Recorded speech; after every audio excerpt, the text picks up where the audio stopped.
Welcome back to your 5-Minute Football Fix. I'm Steven Miranda. I'm Jeff Ellis. It is Tuesday, September 6, 2011. Today we're talking about Tony Dungy saying that the Colts won't make the playoffs without Manning. Our Facebook friends have spoken, and they give their predictions for all the division winners. And finally, the Washington Redskins have named their starting quarterback. All righty. Now, Tony Dungy writes a good book, coached a good football team, made some very bold statements that Peyton Manning would have to be in the grave before he would miss the start, and his pursuit of the record and his continuing streak. Well, you see, what happened was that this was before the news has come out that Peyton Manning is seriously injured. Now he's not going to practice this week. Doctors are not letting him practice, and they believe that he is in serious question of playing week 1 against the Houston Texans.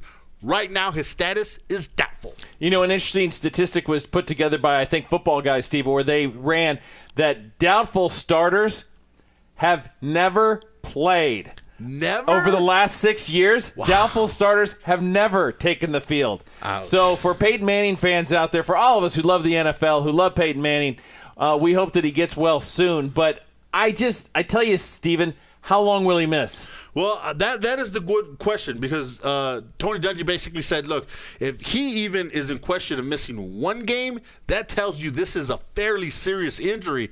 And I agree with Tony Dungy now. I mean, I really didn't want to believe it. My wallet's going to be a little lighter because of this. But here's the deal. If I were the Colts and Manning, I would not step onto that field until I was 100%. The Colts can't afford it. They just gave him a big, fat contract. This is your franchise. Don't mess around with him. Until he is 100% and ready to go out there and really help your team, I wouldn't put him on the field. 13 years Peyton Manning has been at the helm of this team and has not missed a single game. A single game.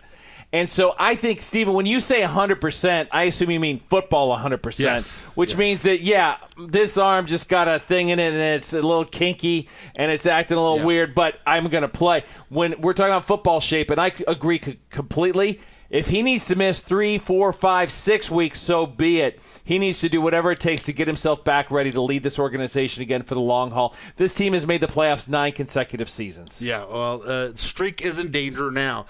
Jeffrey, it's time for predictions. Predictions. We must note, these are not our predictions. No. Our predictions are coming out later on in our podcast. Go out and listen to it. We'll give you our predictions all the way to the Super Bowl. These are predictions from our Facebook friends, Jeffrey, who we basically said, here are the 4 teams in this division. Who do you think will win? Vote on it. And it's kind of surprising. I don't know. These results don't differ too greatly from what I have, but here's what they are. In the AFC East, the New England Patriots win by a very large margin. Running away with it, wasn't even close. In the AFC North, the Steelers win with a slight margin. The AFC South was a split decision between the Colts and the Texans. However, yeah, we suspect they didn't quite know that Peyton Manning issue there, Jeff. Not quite as much as they do now. Anybody that gives it to anybody else but the Texans is not quite thinking straight. AFC West, the Chargers ran away with it. And which means San Diego, you better not get off to a slow start. None of that nonsense like you've done in the past, and they've given you a pretty easy schedule to start, exactly. So you better do it. In the NFC East, the Eagles have received more than 50% of the vote to win that division. In the NFC North, the Green Bay Packers slam the North division and take that one. Another close division, the NFC South, where Atlanta and New Orleans are neck and neck there for votes, and the vote goes to the Falcons by a single vote. Single vote. Your vote counts. Yes, it does. And finally, the NFC West, the Rams take 60% of the vote there and run away with that one. 60% of the vote. Dude, I was able to get them to a winning record in my pick, so I'm pretty excited about that. All right, so there you go. That's what our fans and listeners believe is going to happen in the league this year. To hear ours, come out to the website, listen to the podcast. Now, finally, Jeffrey, the Washington Redskins. Yes, the Washington Redskins have named a starter at quarterback. Whoa. Mike Shanahan said, I ain't naming a starter till I have to name a starter, and that could be just before kickoff, and that's the way we do things. I want to be the new Bill Belichick and keep all these things a mystery. Mike Shanahan, you son of an electrician. Electrician. I said electrician. Okay, I heard son of an. I just wanted to make sure you said electrician. You son of an electrician. You said you weren't going to tell. Now you're going to tell. Well, you know what, Mike?